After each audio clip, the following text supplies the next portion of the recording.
윤석열 대통령에 대한 체포영장 집행이 임박했다는 관측 나오고 있습니다. 패널 두 분과 함께 정치권 소식 자세히 짚어보겠습니다. 김민수 국민의힘 전 대변인, 성치훈 민주당 정책위 부의장 나오셨습니다. 안녕하세요. 공수처는 경호처를 향해서 체포영장 집행을 막지 말라는 경고를 했습니다. 오동훈 공수처장 목소리 들어보겠습니다.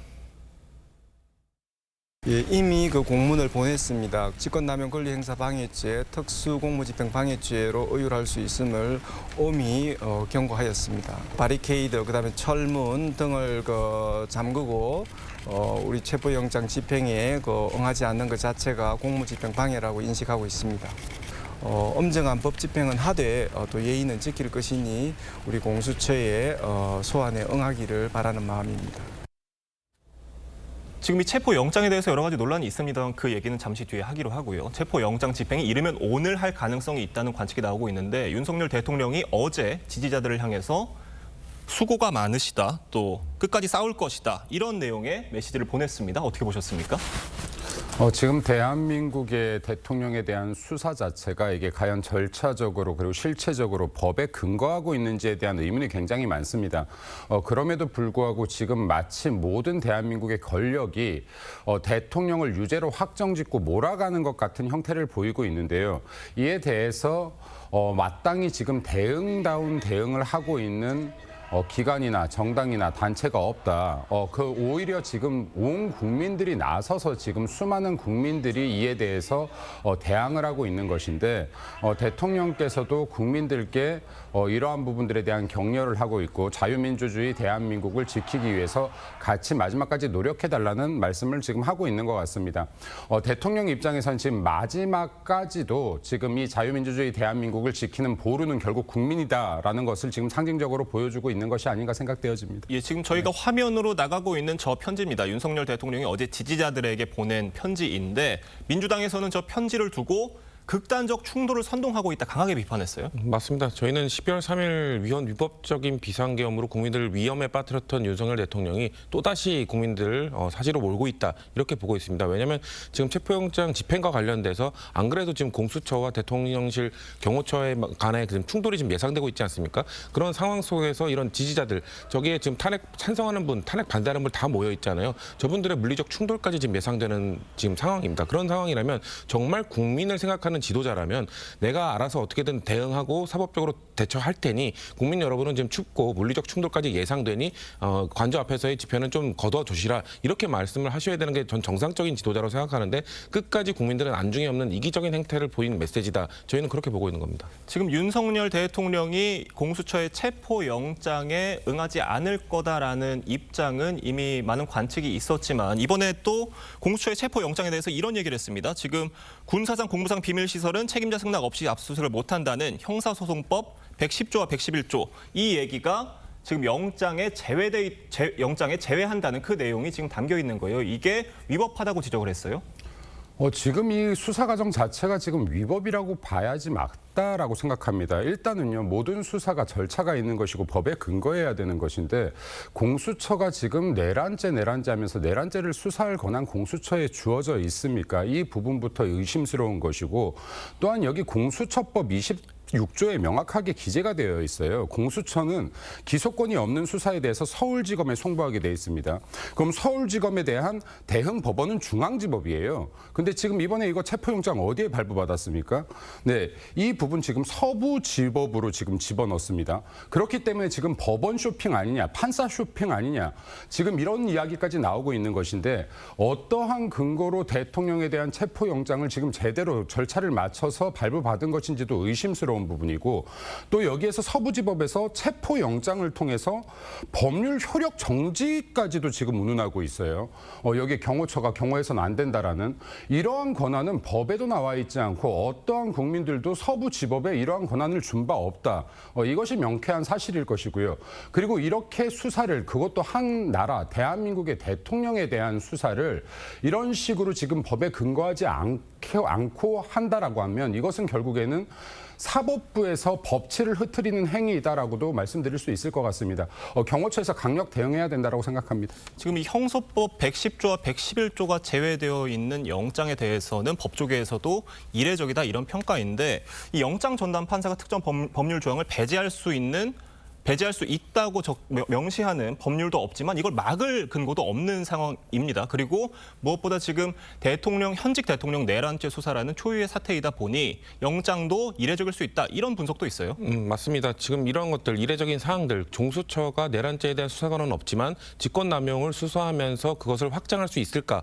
그거에 대한 판단도 사법부가 하는 것이고요. 3번이나 이 소환조사에 불응한 대통령에 대한 체포영장을 집행하는 과정에 있어서 뭔가 충돌 아니면 갈등을 예방하기 위해서 그런 효력정지를 말할 수 있는가. 그거에 대한 판단 여부 역시 사법부에 있는 것입니다. 지금 윤석열 대통령 측의 변호인이 계속해서 적법한 절차 이걸 강조하고 있는데 대한민국에서 법치주의 국가에서 적법한 절차라 함은 그것에 대한 권한을 부여받은 사법부의 판단을 존중하는 것입니다. 판사 한 명 한 명은 헌법기관입니다. 그 자체로. 그렇기 때문에 판사의 결정에 대해서 무슨 판사의 성향을 운운하면서 이것은 잘못된 판결이다라고 말을 하게 된다면 대한민국 어떤 국민이 사법부, 판사의 그 결정에 대해서 신뢰를 하겠습니까? 그렇기 때문에 저는 이 삼권 분립을 좀 해치는 그리고 사법부의 신뢰도를 저하시키는 매우 부적절한 반응이다 이렇게 저는 평가하고 있습니다. 물론 지금 영장 전담 판사가 영장에 특정 법률을 제외한다는 내용을 담는 게 사법 과잉이다 이런 지적도 있습니다. 지금 민주당은요. 최상목 권한대행을 향해서도 체포영장 집행에 협조해야 한다 이렇게 주장하고 있는데 이건 어떻게 보십니까? 네, 두 가지 다 말씀드리면요. 예. 여기에 판사들이 헌법 위에 쓸 수 없습니다. 법률 위에 쓸 수 없습니다. 그리고 대한민국이 법치라고 하는 것은요. 온 국민의 상식에 맞게 법이 예상대로 집행되어야 되는 거예요. 이렇게 특정인 한 명에게 법의 절차가 무시된다라고 하면 이것을 계기로 전 국민에게 확대될 수 있다는 생각을 항상 가져야 된다는 말씀을 드리고 싶습니다. 이건 직권남용도 아니고 월권행위를 했다라고 보는 것이 맞다라고 보여집니다. 또 지금 권한대행의 권한대행 역시요.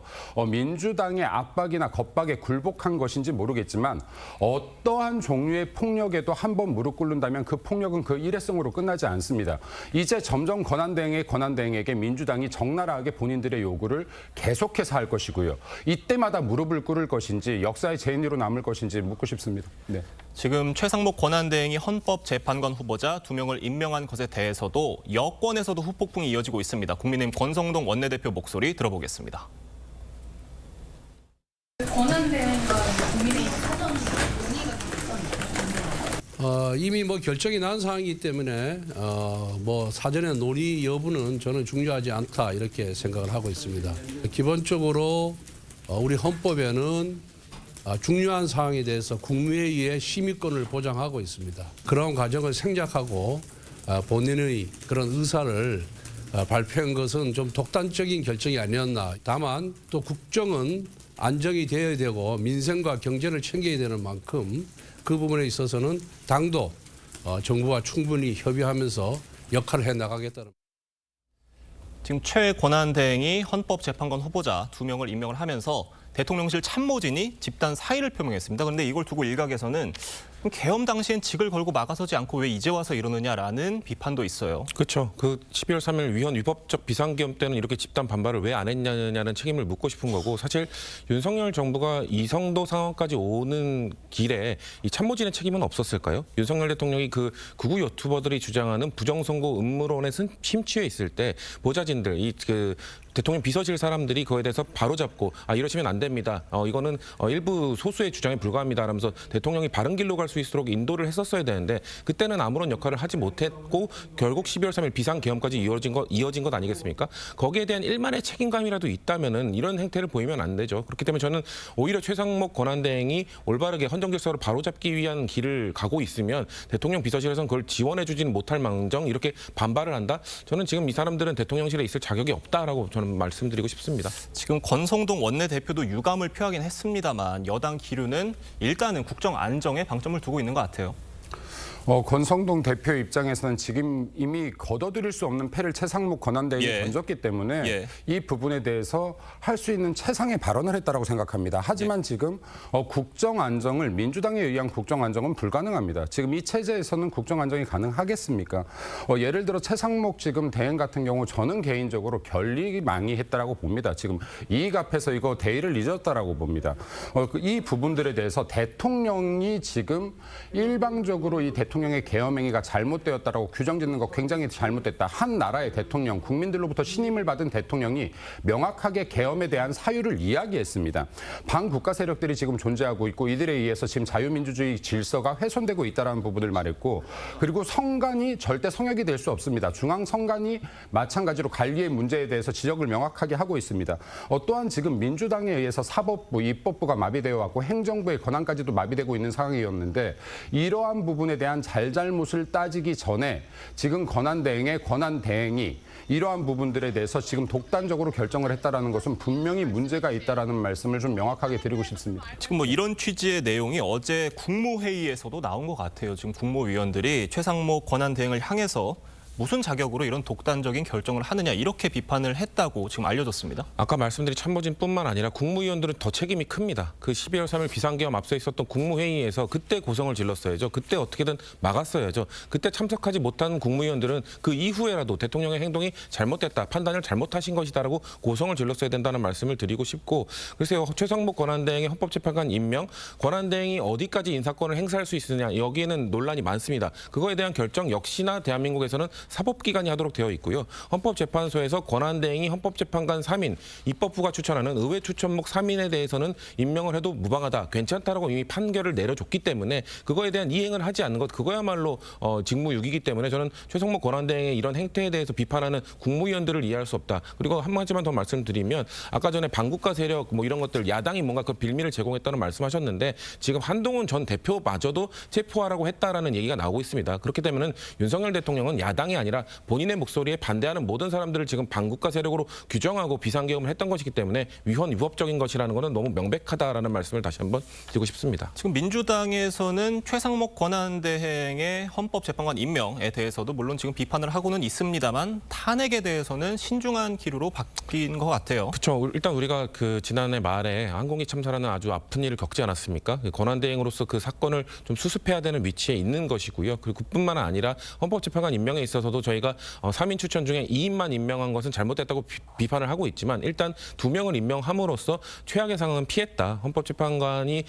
뭔가 그 6인 체제에서 결론까지 내릴 수 있느냐라는 논쟁이 있었기 때문에 8명이 되면서 일단 그 논쟁은 최악의 상황은 피한 것이기 때문에 최소한 그 최상목 권한대행의 앞으로 향후 행보를 지켜보면서 민주당도 탄핵보다는 대화와 뭔가 협치를 통해서 이 문제를 해결하는 그 방향으로 갈 거라고 저는 보고 있습니다. 지금 헌법재판관 2명이 임명이 되면서 오늘 취임식을 가지고 업무를 시작할 예정입니다. 결국 어찌됐건 8인 체제로 가동이 되는 건데 윤 대통령 탄핵 심판 속도를 낼 것으로 보여요. 지금 대한민국 전국을 보면 지금 아까도 말씀드렸다시피 모든 권력을 위임받은 기관들이 마치 대통령 탄핵 몰이를 하고 있는 것 같은 상황인데 앞만 봐도 이런 분위기에서 지금 속도를 낼 수밖에 없을 것 같다라는 느낌이 듭니다. 개인적으로는. 예. 그럼에도 드리고 싶은 말씀은 법은 진영의 논리 위에 서 있어야 됩니다. 그래야 법치가 유지되는 것이고 사법부의 권위도 유지되는 것이라고 생각합니다. 최후의 보루인 헌법재판관들께서 제대로 된 법리에 맞는 판단을 해주시기를 기대드리고 요청드립니다. 네. 지금 이 탄핵 심판의 어떤 시한처럼 분석이 되고 있는 게 오는 4월 18일입니다. 이때가 되면은 두 헌법재판관의 퇴임이 이루어지기 때문에 다시 그러면은 6인 체제가 돼서 지금 나오고 있는 정당성 논란이 다시 불거질 수밖에 없고 그래서 그 전에 탄핵 심리를 끝낼 것이다 이런 분석이에요. 그렇죠. 그렇게 보고 있죠. 근데 그 이전에 저희는 9인 체제가 일단 완성되어야 된다라고 계속 주장을 할 것이고요. 그렇기 때문에 그렇게 되면 4월 18일 이후에도 7인 체제가 될 수 있습니다. 사실 7인 체제, 6인 체제 이 헌법 헌법재판소가 윤석열 대통령의 탄핵 심판을 최대한 적은 인원이 할수록 유리해지는 거는 윤석열 대통령밖에 없습니다. 왜냐하면 9명이 할 경우에는 6명이 찬성하고 3명이 반대해도 인용이 되지만 6인 체제가 됐을 경우는 전원 찬성해야 되고 7인 체제가 되면 2명만 반대하더라도 그게 기각이 될 수 있기 때문에 그런 좀 연기되고 4월 18일 이후에 판결이 내려지길 원하는 건 윤석열 대통령 한 명뿐일 겁니다. 그렇기 때문에 저는 헌법재판소가 정해진 절차에 따라서 적법하게 좀 빠른 판결을 내리는 것이 필요하다고 보고 있는 입장입니다. 네, 다음으로 저희가 신년 여론조사 결과 한번 짚어보겠습니다. 동아일보에서 나온 차기 대선 후보 적합도 조사에서 민주당 이재명 대표가 39.5%로 오차 범위 밖 1위를 했습니다. 지금 나가고 있는 저 여론조사인데 홍준표 대구시장이 8.9%를 기록을 했고요. 오세훈 서울시장이 8.7%입니다. 어떻게 보셨습니까? 사실 이재명 대표 같은 경우는 본인의 그 사법 리스크를 제외하고는 이 야권 주자의 지위를 위협할 수 있는 요인이 보이지 않습니다. 그런 상황이기 때문에 사실 이재명 대표가 극복해야 되는 것은 이재명 자신일 뿐이다라는 얘기가 나오는 게 저 여론조사 결과에 오롯이 나타났다고 보고 있고요. 보수 진영 후보들 같은 경우는 지금 만약에 지금 이런 탄핵 전국 속에서 조기 대선이 치러질 경우에 윤석열 대통령의 비상계엄 그리고 탄핵에 관해서 어떤 입장을 가졌느냐가 저는 매우 중요한 바로미터가 될 거라고 보는데 그거에 대해서 명확한 입장을 보이고 있는 후보군이 보이지 않기 때문에 지금 보수 진영의 후보들이 지지부진한 것이다. 저는 그렇게 보고 있습니다. 물론 이게 여론조사입니다. 이 대표와 보수 진영 후보들의 가상 양자 대결 조사에서는 2배 이상 차이가 났는데 지금 이런 여론조사를 보고 지금 국민의힘에서는 참 여러 가지 고심이 있을 것 같아요. 일단 지금 그 여당의 대선 후보로 집약되고 있는 사람이 명확하게 없고요. 예. 그러니까 구심점이 아직 등장하지 않았다라는 부분이 있고 네. 민주당 이재명 대표의 지지율 결코 높지 않다라고 생각되어집니다. 예를 들어서 지난 총선 때의 지지율이나 지금 이 탄핵 전국 속에서 민주당발 탄핵 전국 속에서도 지지율이 큰 차이를 보이지 않는다라고 판단하고요. 개인적으로. 그리고 이게 어떤 방송에서나 여론조사 준비되지 않은 부분을 이야기하는 것에 대해서 좋아하지 않지만 저 개인적으로 한마디 꼭 하고 싶은 게 있는데요. 지난 28일, 29일 날 조원 CNI에서 그 진행했던 여론조사가 있습니다. 남녀 1,003명을 대상으로. 여기에는 지금 정당 지지도가 국민의힘 38.2%, 민주당 37.8%로 국민의힘이 이 정당 지지율을 앞선 여론조사가 최근에 있었습니다. 물론 이게 언론에 지금 공표되지 않았습니다. 이 이유를 정확히 모르겠습니다. 이 부분에 대해서도 잠시만요. 공표되지 않은 여론조사에 대해서는 저희가 언급을 할 수 없게 되어 있기 때문에 선관위에는 등록이 되어 있고 예. 그래서 이 부분에 대해서 지금 언론들에서 몇 군데 나왔습니다. 이게 왜 공표되지 않았는지에 대해서. 그래서 이러한 부분들도 좀 명확하게 좀 다루어졌으면 좋겠다라는 말씀도 좀 더불어 드리겠습니다. 네, 일단 알겠습니다. 지금 저희가 살펴봤던 동아일보 여론조사에서 눈여겨볼 점이 이재명 대표가 지금 이 비상계엄 사태 이후에 탄핵 사태 속에서도 지지율이 과반을 넘지 못한 게 이 중도 확장성의 한계를 보이는 게 아니냐 이런 분석도 있어요. 이재명 대표가 중도 확장성을 좀 위해 노력을 해야 되는 부분은 있죠. 근데 지금 여론조사 결과를 보고 왜 50%가 넘지 못하느냐라는 비판은 너무 좀 과하지 않냐라는 말씀을 드리고 싶어요. 왜냐하면 제가 봤던 역대 이런 대선을 앞둔 여론조사에서 다자 대결에서도 그렇고 양자 대결에서도 그렇고 특정 후보가 과반을 그렇게 많이 넘는 경우는 전 본 적이 없습니다. 그렇기 때문에 이재명 대표가 다소 중도 확장성에 문제가 있다는 지적을 받을 수 있으나 이 정도의 결과를 두고도 이재명 대표가 역시 한계를 갖고 있다. 이렇게 보는 것은 좀 너무 과한 판단이다. 저는 그렇게 보고 싶습니다. 네, 알겠습니다. 지금 만약에 저희가 가정입니다만 조기 대선 상황이 온다면 보수 진영 주자들은 강성 지지층부터 중도층까지 잡아야 하는 상황에 놓인 셈입니다. 이 딜레마 어떻게 풀어갈 수 있을 것으로 보십니까? 보수에 대해서만 강성 지지층과 중도 지지층을 나누는 것 자체가 저는 딜레마라고 봅니다. 이거 자체가 민주당의 프레임에 지금 수십 년 동안 보수가 쌓여 있는 문제이다. 지금 항상 보수 안에서 얘기하고 있는 것이 합리적 보수, 따뜻한 보수 이런 이야기 하는데요. 합리적 진보 들어보셨습니까? 따뜻한 진보, 조금 차가운 진보 이런 이야기 들어봤나요? 예. 이것을 가르는 것 자체가 저는 굉장히 문제가 있다. 정치라는 것이 우리에 대한 신념과 이념이 강해서 이 질량이 무거워야 중도까지 확장해 오는 것인데 보수는 항상 지금 좌측 눈치를 보면서 좌클릭 해왔던 것이 더 큰 문제라고 봅니다. 지금 국면에서 보수 지지층조차도 제대로 안아내지 못한다라고 하면 어떠한 선거에서도 계속해서 민주당을 이길 수 없을 것이라는 말씀 드리고 싶습니다. 지금 한동훈 전 대표의 거취에도 관심이 쏠리고 있는데 한동훈 전 대표 다시 복귀할 가능성이 있다고 판단하십니까? 정치를 계속하실 거면 빠르게 메시지 정치로 복귀를 하셔야죠. 왜냐하면 정치는 감이 떨어질 때까지 기다리면 절대 떨어지지 않습니다. 직접 가서 감을 따기 위한 노력을 해야 되는 것이고요. 지금 보수 진영이 어떻게 되어 있냐면 비상계엄도 찬성하고 탄핵은 반대하는 그런 일부 강성 지지층이 아닌 지금 국민의힘에 등 돌리고 외면하고 있는 중도 보수에 어필할 수 있는 보수 정치인이 지금 안 보이는 상황입니다. 그렇기 때문에 한동훈 전 대표가 저는 그런 메시지, 지금 탄핵은 해야 된다, 탄핵 소추를 했으니 심판도 제대로 이루어져야 된다라는 입장을 견지한다면은 저는 중도 보수층에 어필할 수 있는 메시지를 앞으로 내는 것이 필요할 것이다라고 저는 보고 있습니다. 네, 지금 저희가 아까 김민수 전 대변인님께서 말씀해 주셨던 여론조사 결과는 저희가 잠시 뒤에 화면으로 보여드리도록 하겠습니다. 두 분과는 여기서 인사드리도록 하겠습니다. 감사합니다.